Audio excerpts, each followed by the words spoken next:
जय हिंद फ्रेंड्स, मैं हूं आपका साथी भूतपूर्व सैनिक मनोज सिंह और आपका अपने YouTube channel ex army soldier में स्वागत है। तो फ्रेंड्स, आज की वीडियो में मैं आपको बताऊंगा soldier general duty written exam pattern के बारे में।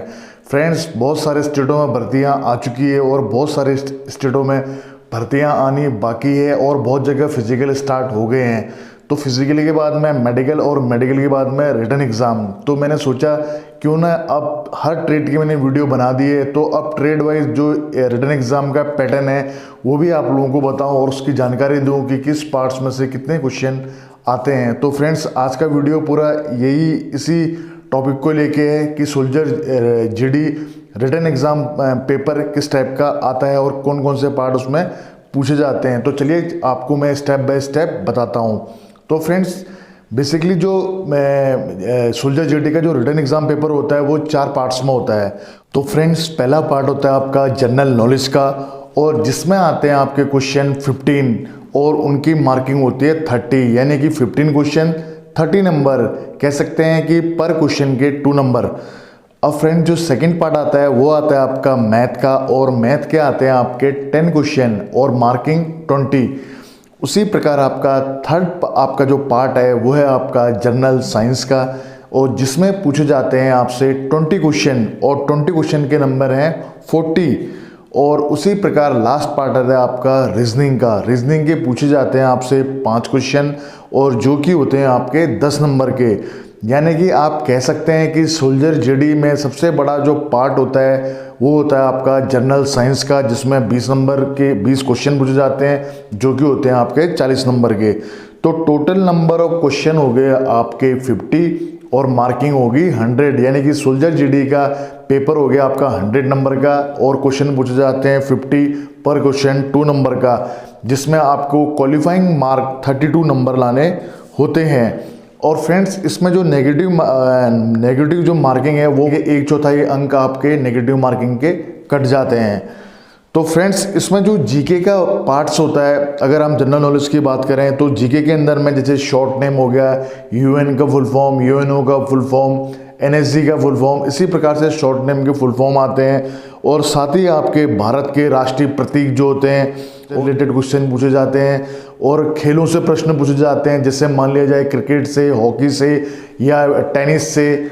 और जो करंट और जो कोई खास खेलों की जो उपलब्धियां होती है उनमें से क्वेश्चन आते हैं। उसी प्रकार आपके अवार्ड के आते हैं, national award, gallantry award, national award Padmashri, Padma Bhushan या भारत रत्न। उसी प्रकार गैलेंट्री अवार्ड जैसे भी 26 जनवरी में मिलता है, तो आप लोगों को ये पता होना चाहिए कि 26 जनवरी के अंदर में कौन कौन से गैलेंट्री अवार्ड मिले हैं, कितनों को कीर्ति चक्र मिला है, कितनों को सेना मेडल मिला है। ये चीज़ें आपको थोड़ा बहुत जानकारी रखनी जरूरी होती है। तो फ्रेंड्स, उसी प्रकार नोबेल पुरस्कार कहाँ है, जो नोबेल पुरस्कार क्या है उसके बारे में आपको जानकारी होनी चाहिए। फ्रेंड्स, एक पॉइंट्स रह गया था, मैं आप लोगों को बताना चाहता हूँ कि आप चाहे जीके का पार्ट्स हो, चाहे आपका जनरल साइंस का पार्ट हो, तो उसके लिए मैं आप लोगों को रिकमेंड करूँगा कि आप सीबीएसई पैटर्न की जो पुस्तकें हैं वो पढ़ें। उससे काफ़ी प्रश्न पूछे जाते हैं और उससे आपको इंडिया प्लस वर्ल्ड की अच्छी जानकारी होती है, चाहे वो हिस्ट्री के माध्यम से हो, चाहे आप ज्योग्राफी के माध्यम से हो। अगर आप सीबीएसई पैटर्न की किताबें पढ़ेंगे तो आपके लिए बहुत ही बेनिफिट रहेगा। और साथ ही सारे ट्रेडों की मैं बुक का लिंक दे दूंगा, जो मेरा ओपिनियन है आप वो भी देख लें। आप अपनी तैयारी जितनी बेहतर हो सके उतनी कर सकते हैं। अगर आपके पास में एनसीसी सर्टिफिकेट है तो आप लोगों को रिटन एग्ज़ाम नहीं देना पड़ता है। ध्यान रहे कि अगर आपके पास में एनसीसी सर्टिफिकेट है तो चाहे सोल्जर जीडी ही नहीं, अगर आप ट्रेडमैन से भी अप्लाई कर रहे हैं तो आपको रिटन एग्ज़ाम माफ़ होता है। अगर आपने आरडी परेड अगर ज्वाइन किए एनसीसी कैडेट के थ्रू तो आप लोगों को सिलेक्शन के चांसेस बहुत ज़्यादा बढ़ जाते हैं। तो फ्रेंड्स, एक तो हो गया ये बेनिफिट, और दूसरा है फ्रेंड्स आपको अगर आप service person, ex serviceman, war widows के अगर आप बच्चे हैं तो भी आपको 20 नंबर का आपको बोनस नंबर मिलता है। अब आपके मन में क्वेश्चन होता होगा, बहुत सारे बच्चों के मेरे इसमें कमेंट्स आते हैं कि सर हमारे फादर आर्मी में हैं या हमारे फादर एक्स सर्विसमैन है और हम लोगों ने एनसीसी भी दे रखी है, तो क्या हमको दोहरा बेनिफिट मिलेगा?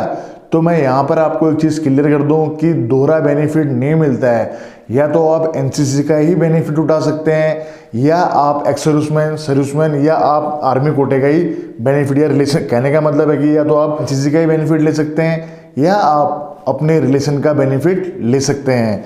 तो फ्रेंड्स, ये था सोल्जर जीडी का क्वेश्चन पेपर का पैटर्न। अब कल या परसों की वीडियो में हम बात करेंगे कि जो आर्मी में जो डॉक्यूमेंट्स आपके लगते हैं उस पर पूरी वीडियो बनाऊंगा कि कौन कौन से डॉक्यूमेंट्स लगते हैं और उनमें आप लोगों को क्या क्या चीज़ ध्यान देनी होती है ताकि आपको डॉक्यूमेंटेशन में कोई प्रॉब्लम ना आए। तो फ्रेंड्स, मिलते हैं नेक्स्ट वीडियो में, तब तक दीजिए अपने भाई को इजाज़त। जय हिंद, जय भारत, वंदे मातरम, भारत माता की जय। दोस्तों, सब्सक्राइब कीजिए एक्स आर्मी सोल्जर को डिफेंस की सबसे सटीक और सबसे आसान भाषा में जानकारी के लिए। साथ ही बेल आइकन को प्रेस करें ताकि आपको नोटिफिकेशन सबसे जल्द मिले।